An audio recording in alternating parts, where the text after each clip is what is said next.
Thank you for joining us today, everyone. It's great to have you with us. Hopefully you're going to learn a lot.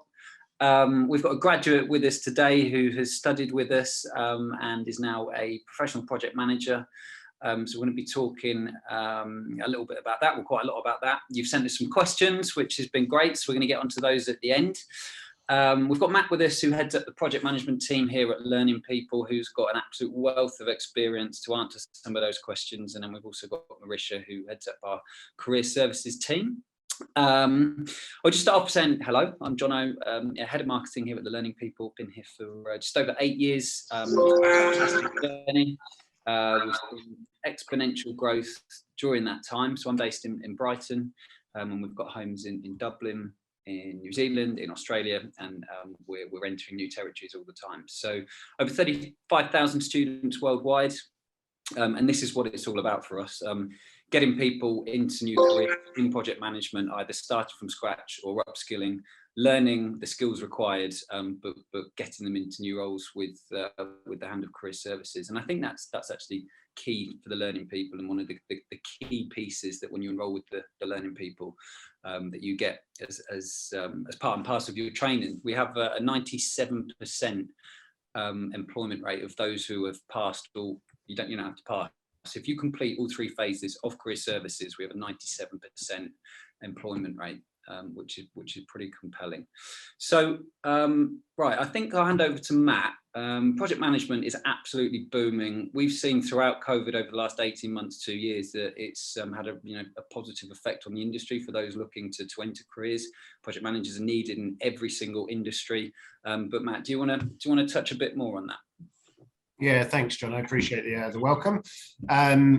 First of all, to introduce very briefly who I am, because it's more about the careers rather than the advice or expertise that I'm giving to you today. But I've been with the Learning People now close to, over 8.5 years now. And in that time, I've spent probably 95% of that working either as a project management training consultant, heading up the team now, or at least involved in the product in some description. And it's been one of those eventful 8.5, 9 years where quite a lot of things have happened, shall we say. And one of the things that always continues to astound me about project management is the strength of the industry and the profession as a whole.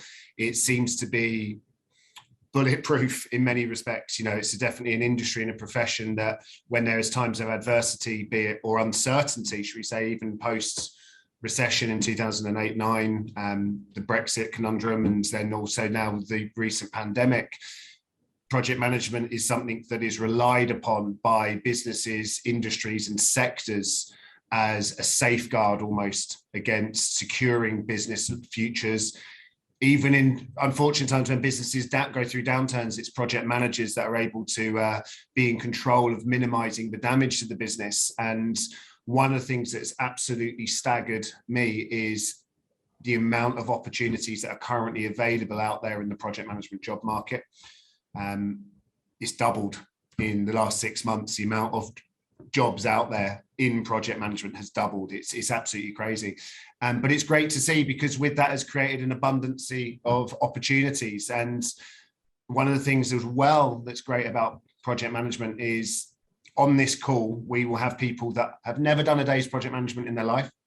We'll have people that have probably got 20 years plus experience working within project management. And not only have we got people in between that, but we'll have an abundance of people here that have been project managers in everything but title. And it's one of those few sectors where the demand is at every single level. So it really, really doesn't matter.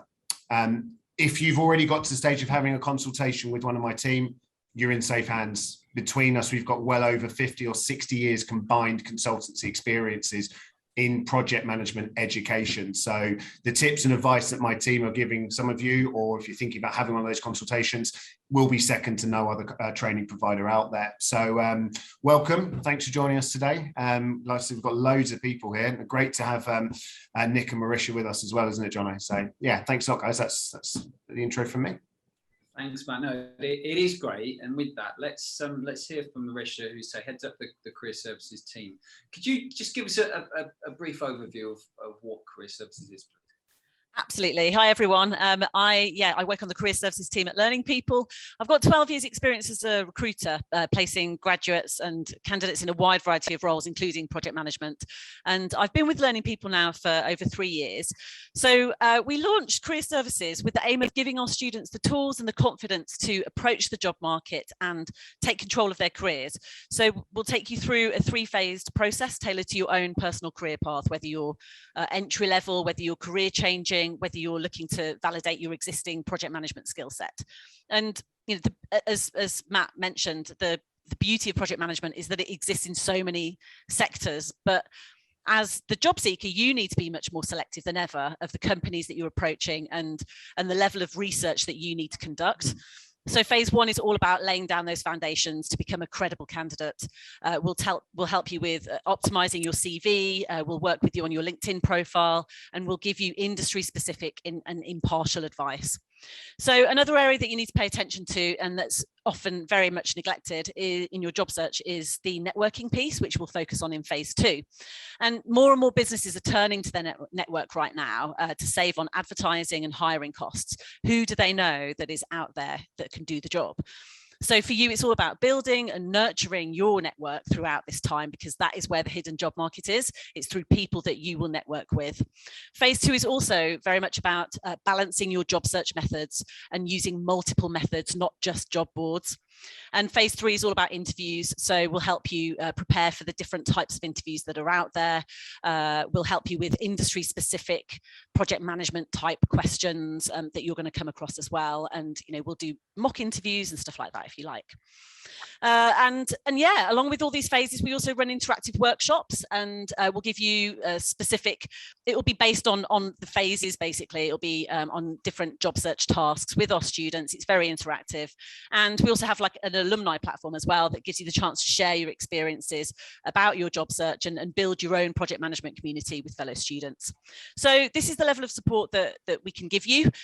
We know what is needed to make your profile stand out, and yeah, we'll work alongside you to achieve it. That's about it.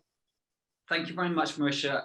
As we said at the top of this seminar, it's obviously, particularly in project management, you need to know your methodologies, you need to get your certifications, but you need to complete career services at the side of that, and usually within a 12-month period, we've got you job ready and into new careers, and we're really proud of that as well.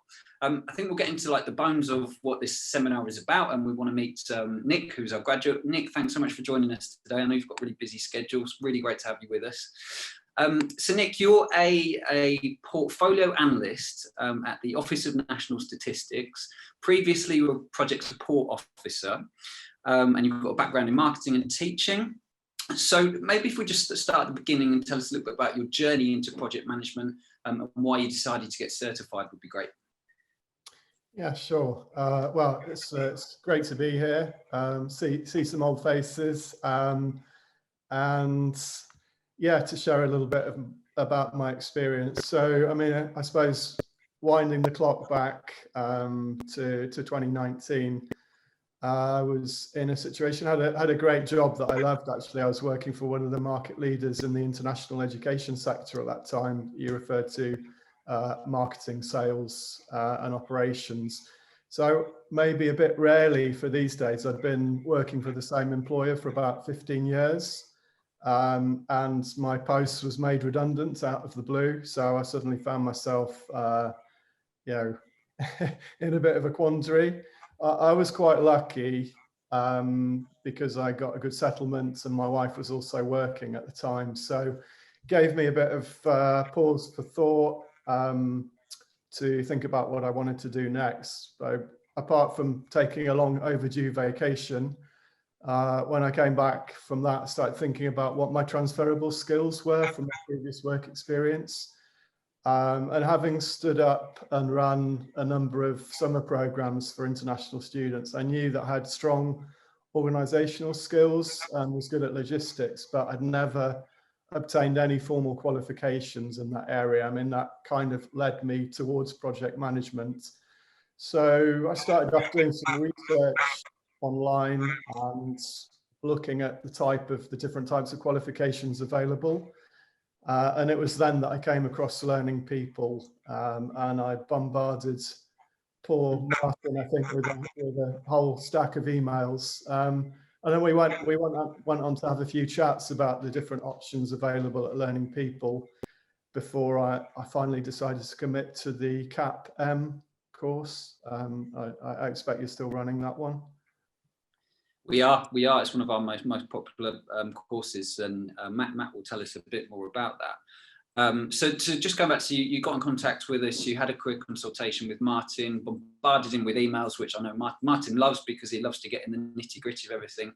And it's really important, obviously, that we understand what you want to achieve and get you on that right career pathway. Were you a bit nervous about starting almost education again and learning these certifications?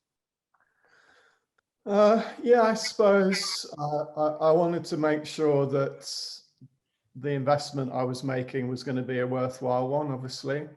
Probably in the course of the time that I'd been working, a lot had changed in the forum of training and education. So it had all gone online, whereas back in my day, it would have been in the classroom.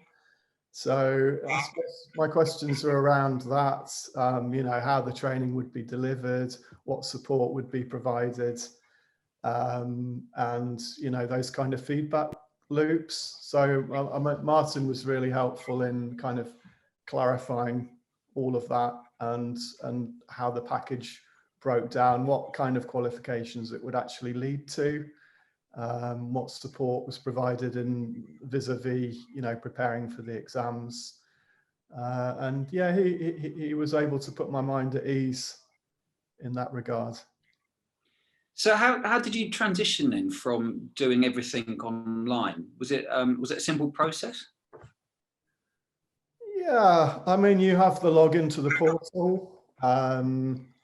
Once you've got that up and running, you access all of the content through the portal. I mean, this is how it worked for me. There may have been some tweaks since then, but I found it all very straightforward. I found it helpful the way because my package included, I think it was 4 courses in total. So it included the Prince 2, Foundation and Practitioner and Agile, and the CAP-M itself. So there was some overlap in content between some of those, but it was all good for consolidation.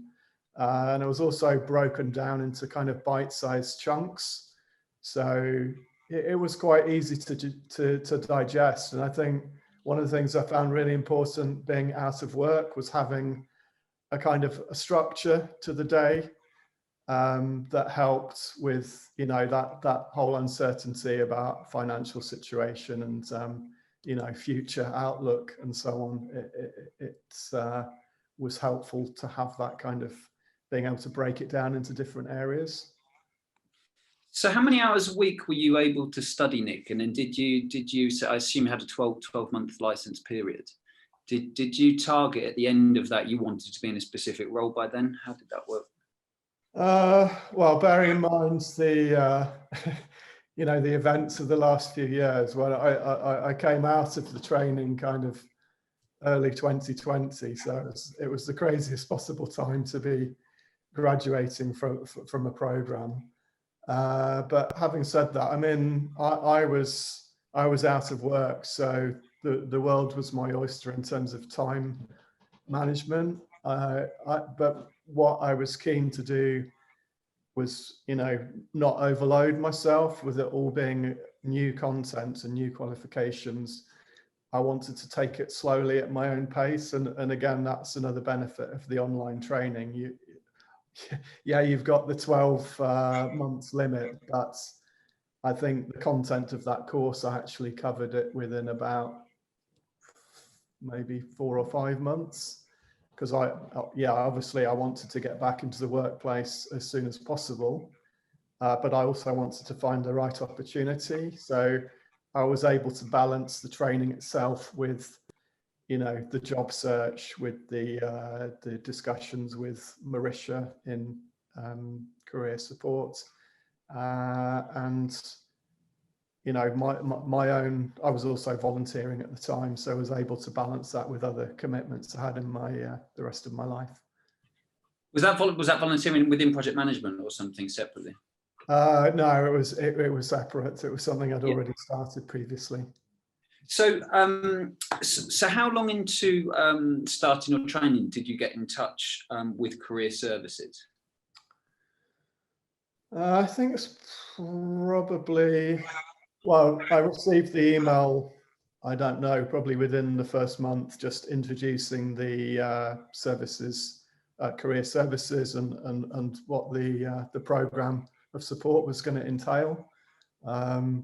It was much shorter than a 12-step program. It's only a 3-step program. So, and then I think I actually started to engage with it maybe about 3 months in, once I'd done the Prince 2 courses and I was into the CAPM. It was then that I started to look a bit more into the job search and identify where the gaps in my CV lay and things like that. So probably about 3 months in, maybe was the first conversation I had, but it might have been sooner than that. Yeah, great. I mean, so yeah, 3 months. We ask you to kind of immerse yourself in the industry, you know, as soon as possible. That's going to make you the best possible candidate. So then you were with career services after 3 months. So when did you take your first exam for the cert? My Prince 2, I did. So there are 3 Prince 2 courses. I think I'd done the training for each of those maybe in 2 to 3 weeks, and then I had a kind of a week of prep, and then I had the online exam. Right. So I think I'd done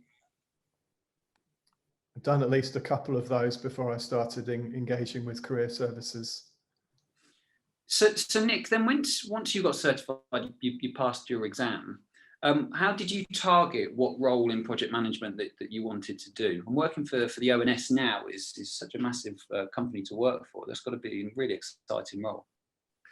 Yeah, well, kind of a few questions in there. I mean, initially, I mean, my target was to become a project manager. That's what I suppose most people take the project management course, either like me, maybe having had some relevant experience, but maybe not followed a project management methodology per se, just kind of adopted your own approach out of the box. So yeah, initially I wanted to become a project manager, but I think once I got out and I started applying for jobs, initially I found that would maybe be a challenge to go directly to a project manager role. So I probably would need to start looking at more, perhaps a project support position that would actually prepare me for the project management role. So that was, I kind of recalibrated a little bit there. And obviously this is my particular case. Other people may have had more relevant project management experience and be able to go straight to project manager role. So, I mean, I was casting my net. I signed up with a few recruitment agencies, some of the online portals, and I was looking at the jobs that were out there, the type of roles in project support. Initially, I'd set my sights on working for the NHS, and I did have a few interviews there, but either wasn't successful or they weren't the right roles. So it was a little bit further down the road that I came to, I'd registered with Civil Service Jobs, which is a great website because it covers the whole kind of right across the civil service, which is very diverse. I didn't really know that much about ONS previously, and obviously they've become more of a household name in the last couple of years. I mean, I think that there was a time when I turned on the news every day and ONS was probably mentioned in the first article almost on a regular basis. So I didn't really come to them directly. I registered, I really pursued as many channels as I could in my job hunt. And I didn't particularly target ONS but I'm glad I came across them because, well, I'll tell a bit more about my experience there, but I found them to be, you know, a fantastic employer. It's a really exciting workplace. I think the work that we're doing is really important in the public domain. Did I kind of answer your question? Yeah, I mean, it was quite a loaded question, and it's a great answer. And it's you know, you hear about the ONS all the time, particularly through COVID. More and more, it seems to be always in the news, and it's, you know, the most trustworthy source to get that information. So your role is a portfolio analyst. So what does that actually mean? Yeah, that's what I asked myself when I first applied for the job, actually.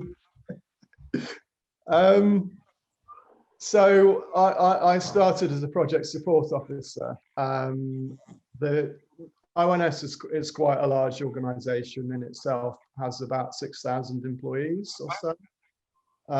The directorate I work in is called Data Acquisition and Operations. So that our director is basically responsible for collecting and processing all of the data that will later be analysed and disseminated as national statistics, which are actually, you know, partly designed to inform government policy, but they're actually all available to a large extent through the ONS website for business users, for the general public.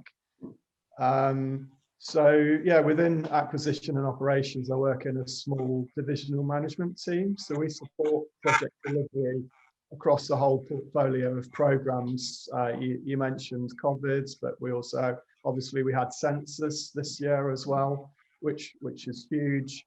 Yeah. And HMRC acquisitions. We're also working on a kind of a number of integrated data assets for projects like net zero, health, leveling up. And I think that's been one of the fascinating things for me as well, not just ONS being mentioned in the news, but kind of, you know, topical news stories coming into my day-to-day work. So probably most people have heard about leveling up since the last election, being part of the Conservative manifesto. But you know, and net zero, obviously with COP26, also, you know, the supply chains, you know, the drivers, all of these kind of, you see these requests coming in for data was actually real world stuff. So that's really fascinating in terms of what I do. I mean, at the moment as a portfolio analyst, so there's numerous projects going on with our domain, within our domain. And I kind of collate and analyze a lot of the reports that come out of the projects. They feed into higher level deliverables, meeting specific milestones within ONS's kind of strategic goals. So the information that I'm pulling together, kind of liaising with the project managers and other colleagues, is key for senior management and for a number of governance committees within ONS. We're completely independent of government, but obviously, you know, we report to committees like the Data Governance Committee and others. So we also do, you know, general project support. So there's a whole range of kind of infrastructure and smaller projects that we work on as a team. We're relatively small at the moment, but we're growing. We're currently waiting for some new starters to come and join the team in January, hopefully, because the workload just seems to grow and grow. As you've observed, the demand for project delivery across a whole range of sectors is huge, and it's definitely, in my experience, is one area that has remained, what has actually grown during the pandemic, the demand for project managers, whereas a lot of other sectors have contracted. So initially that was quite frightening to be coming out at that time, and that's probably why it did take me a little bit longer to get back into the workplace than I'd aimed for. But I'm back in it now. I'm back and loving it. That's brilliant. That is absolutely brilliant to hear. We actually have another graduate who studied data science with us and is a data analyst at the ONS as well. But it shows, and you're recruited for more project managers. There's just so much demand. Just before we move on to some of the questions from the guys in this session, Nick, what's the most challenging part of your day, and what brings you the most joy? I think, well, definitely the biggest challenge is time management and prioritization, really. I would imagine it's the same for a lot of people. So at the moment, we have a hybrid working model. So although I work full-time from home, some of my colleagues go into the office to varying degrees. Head office is actually in Newport, which is quite a few of my colleagues are based there, and some in Titchfield. So the majority of our collaboration is done through Teams and Jira. And there's a lot of meetings to fit in around the day. I mean, there's a lot of kind of different reporting cycles within our division. So I think the biggest challenge is kind of balancing the meetings with finding time to actually get the work done, the outputs from the meetings. And the most satisfying part has definitely been the interaction I have with colleagues there. My neighbour joined, he started a new post during the pandemic, and he found it quite kind of a daunting experience. And I think probably a lot of people feel that way. I was also slightly daunted, but I found it to be not as anywhere near as difficult as I imagined, and that's partly through the very professional support network that they have at ONS, the line management training. So I think the best part is the collaboration with colleagues. I find everybody that I collaborate with brings a really professional approach. I don't think I've been told no on one occasion when I've reached out to somebody for support or guidance. And there's I think just a really positive culture, kind of a no stupid questions culture. Everybody is there and ready to share their knowledge. So yeah, it's great for me getting back into the workplace. To have colleagues at all it's brilliant, but to have such professional ones is exceeded all my expectations. Fantastic. So Nick, what we're going to do now is just we've got lots of questions that have been sent in. So this is kind of open if you want to help answer with Marisha and Matt as well, just kind of general project management questions. So the first one that was sent in was from Jamal, who says, "Why should I move into project management, and what is the potential for career progression?" Who wants to cover that one? I'll take that if you want. Yeah. It's probably one of the most common questions we actually get asked, let's be honest. Why should you move into project management? Honestly, it depends on the individual. I think one of the things that's amazing and great about project management as a career is the diversity of the people working in the field. If you took a sample of 25 of our students that have enrolled this week on project management, they'd all be incredibly different people. And I think that just highlights the fact that project management as a career appeals to a huge variety of different people. So anybody can be suited to it, first and foremost. Is to go, why should you move into it? Logistically, it's an incredibly well-paid career from day one in the job in your early 20s right the way through to whenever. The salaries continue to keep rising, and you can work independently or part of teams. You can work domestically or abroad. You can work for small companies or large companies. You can work in any industry or any sector that you so wish to. I think that's something that's remarkable. If you take the actual fundamental skills of a project manager, they're needed in any sort of environment. And I think that's why Marisha's probably got countless stories, as have I, about people that she's spoken to and I've spoken to recently that have gone from working in project management in the retail sector who now find themselves working in healthcare.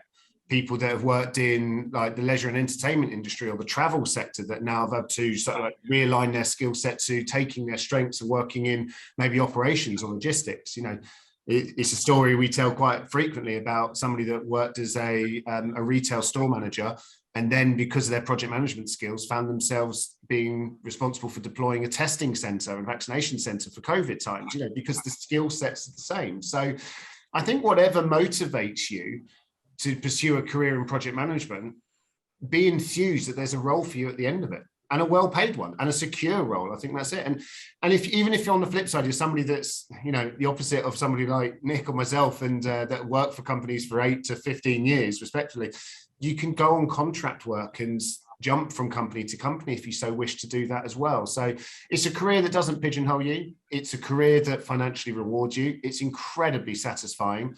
It offers up versatility in terms of your day-to-day job and through where you want to work, what companies, what countries, anything. So it's probably one of the most versatile careers you could come across as well. Nick, would you agree with most of that?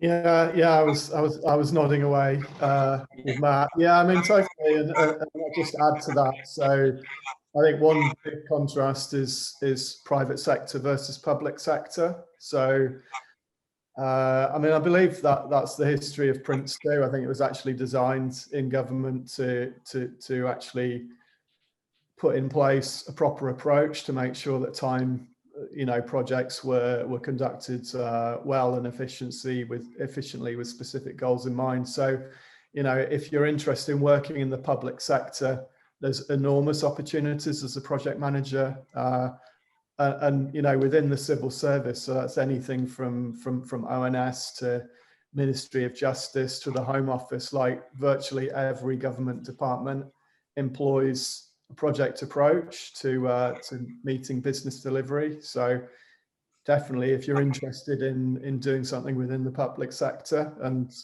you know, if you've got that desire to do something for the country as well as yourself, then I think there are huge opportunities in the public sector. Just go to the civil service website. You can filter. Obviously, there are many different types of roles as well, but you can filter by project roles on the civil service jobs website. So just have a look there, and I'm sure you'll find quite a variety. And you can also, I mean, project manager is just the first job that people think about when you think of project management. But you know, you could become an analyst like I have. You can specialize in risk.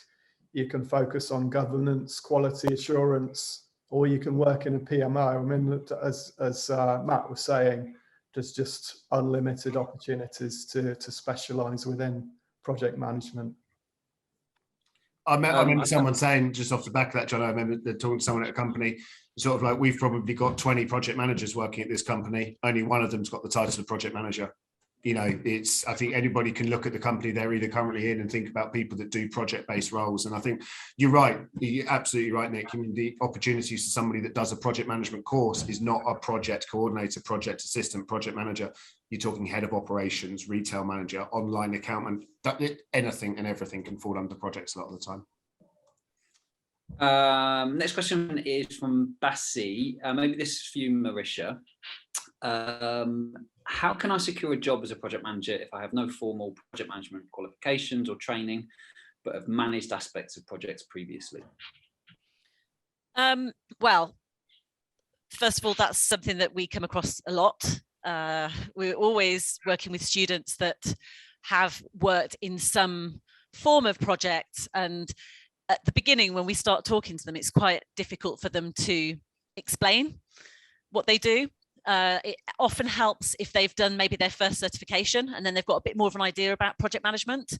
That's when we start to work with a lot of our students, and we start talking about, okay, what did you do in your job? How did you do it? We start pulling out all of the transferable skills that are relevant to project management, and then it's weaving in those keywords as well into your CV, into your LinkedIn profile, and actually being able to talk about projects that you've worked on previously, but in a project management type of way. So yeah, it often starts like that with students that have got, they almost don't believe, they know that they've worked in projects, but they just don't know how to communicate it.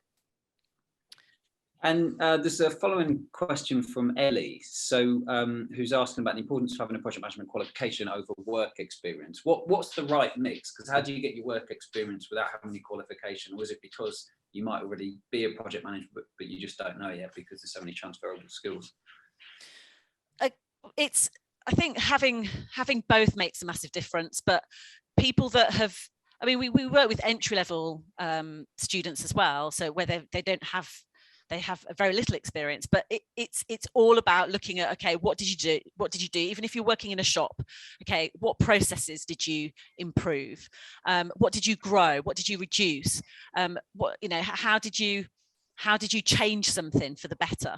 And it's looking at things in a different mindset that we help our students do, and that really makes a difference. But yeah, getting that first certification as well and immersing yourself in the project management industry makes a huge difference in terms of how you come across when you start getting interviews. Yeah, off the back of that as well, Marisha, I think it's important to sometimes remember where qualifications originated and why they originated. Like two of our most popular qualifications is the CAPM that was mentioned earlier. That was quite literally devised by the world's leading project management educational body to fill the skills gap at entry-level positions. It was designed to take somebody that might have these skills that we're talking about and translate them into the language, processes and procedures that somebody working on a project team would be expected to know about, or have them realigned to best commercial practice, so that everything from when you're in that interview, you've got the confidence to actually answer these questions with accuracy and authority, right the way through to the first day on the job. And that's the sort of thing. And I think Marisha, you'll support me on this. Employers would, in a way, rather have somebody that has little experience but has been fully industry prepared by the standard bearers of the profession than somebody that's perhaps been doing it for 3 or 4 years but have picked up awful habits and isn't aligned to best commercial practice. And it's also those soft skills. The soft skills, I think, is becoming more and more important now to be really showcasing your soft skills. And project management, the technology is replacing a lot of the things that project managers, the sort of the administrative side that they don't actually have to do anymore. And it's the strategic, the side of things, and the softer side, the communication skills that are more and more important. So again, it's you as a person, how you put yourself across, that makes a huge difference. I'm conscious we're running out of time. So there's a couple more questions. This one is from Damiola, maybe again for you, Marisha, which is simply, do I get a job after training? Sorry, let me reword that. Do you get us a job after they've completed the training? Okay, so do we actually place you into a job after your course, after you've done your certifications? No, we don't. We don't do that.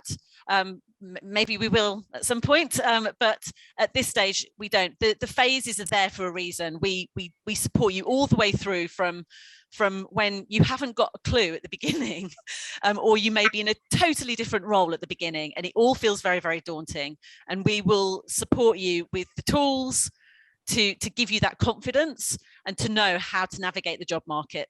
And it's very tailored to each individual. I mean, with Nick, I don't know, I can't remember now how often we spoke, but it was sometimes if you were stuck on something, it's like, what do I do next?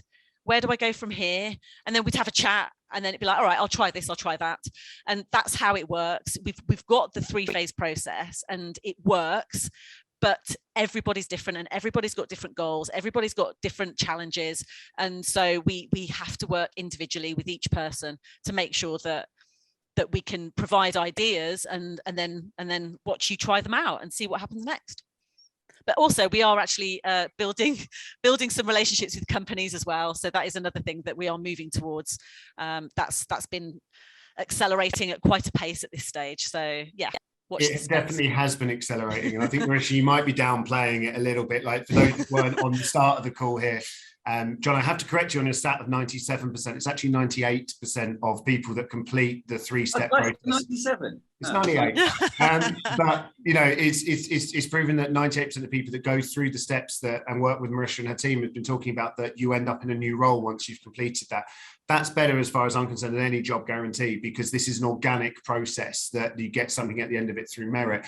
And the reason I say Marisha's downplaying it is because so many of those people that we speak to say that they would not have got that role if it hadn't been for the support of career services team. And I think that's, if someone asked me what's the biggest difference I've noticed in my first year here to when I'm here now, is the fact that it's no longer purely about the certifications. It is also about understanding the job market has changed dramatically.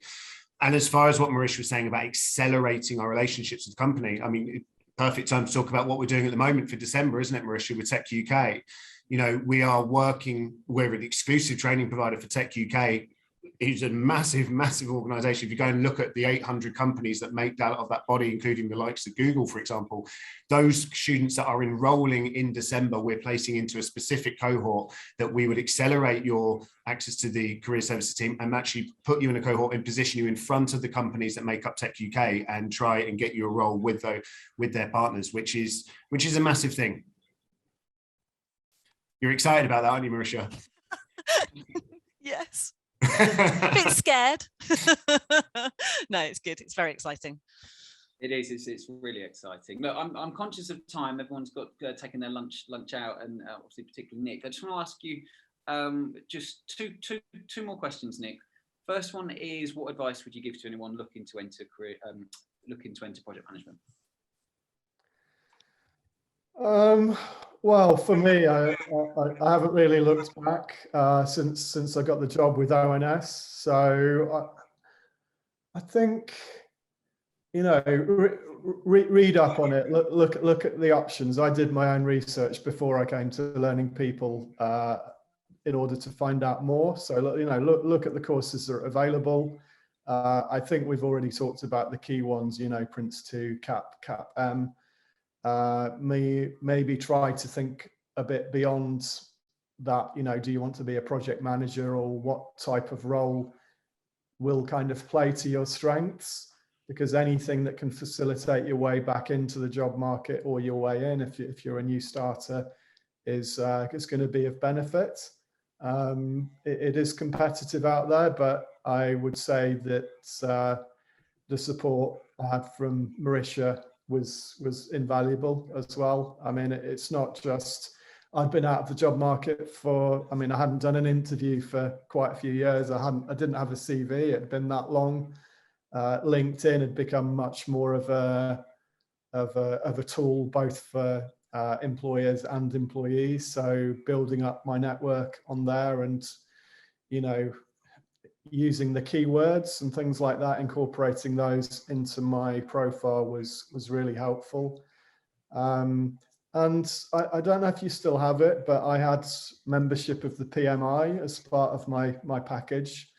And that was also really good because, well, apart from the fact we were during the lockdown, so I through that had the opportunity to attend webinars with, you know, a lot of very experienced project management professionals, and to you know, build up some potential networking opportunities there as well. Maybe they're doing face-to-face events again now. When I was at that time, it was purely virtual, and that's, I think, just, yeah, taking all the opportunities you have to increase your knowledge. Just being aware of the opportunities out there. There's so many, but I can't remember whether it was Marisha or Matt said earlier on, there are so many opportunities. That's almost a negative, that it means you have to think carefully about what you do want to do. Because I think when you come to employers, and if you present a kind of a vague front that I'm just, you know, I'm looking for a job, or why do you want this job? Well, I want to be a project manager. You know, think about what it is, and maybe you do want to be a project manager, but what is it about project management that kind of enthuses you and thrills you? You know, it might be that your skills are in one of the other areas that we were talking about. So I think giving some deep thought to the type of role you're looking for in project management, and following the advice of career support. Well, that's really great advice in itself, Nick. I'm sure you've inspired others on this seminar today. So overall, would you say it's been worth your investment? Oh, 100%. I mean, from where I am now, it's given me a huge return on my initial investment. I mean, when I look back on the initial investment, I think it was a great investment. It wasn't a huge investment, comparatively speaking. You know, kind of 18 months on, I'm into a second career. I got a kind of a double promotion 6 months in, so I'm already kind of financially at the level I was before, when I was working in the private sector. Obviously, that's something you have to weigh up, you know, public sector versus private sector pay. But you know, there's other factors to consider as well. You know, work-life balance, for example, and this year ONS, they came top of a Glassdoor poll for work-life balance with employers. So I think maybe it was Marisha said earlier on as well, don't just think about the role, but think about the type of employer you want to work for, and think maybe beyond the pay packet itself. Think about the other factors that are important in the type of job you're looking for. Thanks, Nick. That was a really, really insightful conversation. I've learned loads. Yeah, it's really great to have you on. Thanks for sharing your story. So, Matt, is there any kind of closing comments from you in terms of how people can get in touch and have their career consultations? No, not really. I think it's, I second what you were just saying, John. I think it's been brilliant, Nick. So thank you so much for joining us today. It's we know the work that we do on our team is invaluable to a lot of the students we speak to, but it's when you actually get the chance to sit down and have someone share their experiences, it means a lot to us. It really, really does. My advice to anybody on this call is the same as I give at the end of any webinar. Just if you've already had a consultation with one of my team, pick up the phone or write an email to ensure that second follow-up call happens. It really, really does need to happen. If you're undecided about or haven't had that consultation yet, leave your details, respond to the emails or answer the phone when my team reach out to you. Just have an honest conversation. We've spoken today about Prince 2 and CAPM. That might not be the courses for you. In fact, quite often is the case, it's other courses that are more relevant depending on industry, sector, experience level. So pick up the phone, be open-minded to the advice you'll get given by the professionals on my team. Speaking to friends and family is great, but speak to people that have been in the industry and are paid to basically support as many of you lot into their next role as possible. And the first port of call is the certification. So yeah, just pick up the phone and have a chat with one of us. I'm pretty certain you won't regret it, to say the least. Thanks, Matt. Okay, right, we'll leave it there. Thank you, Marisha. Thank you, Matt. And of course, massive thank you to Nick and everybody that's attended today. We look forward to speaking to you soon. And I think we can say Happy Christmas to everyone as well. So, yeah, absolutely. Hey. Merry Christmas. Merry Christmas. Cool. All right. Have a good day, everyone. We'll see Bye. you soon. Bye-bye. Bye-bye.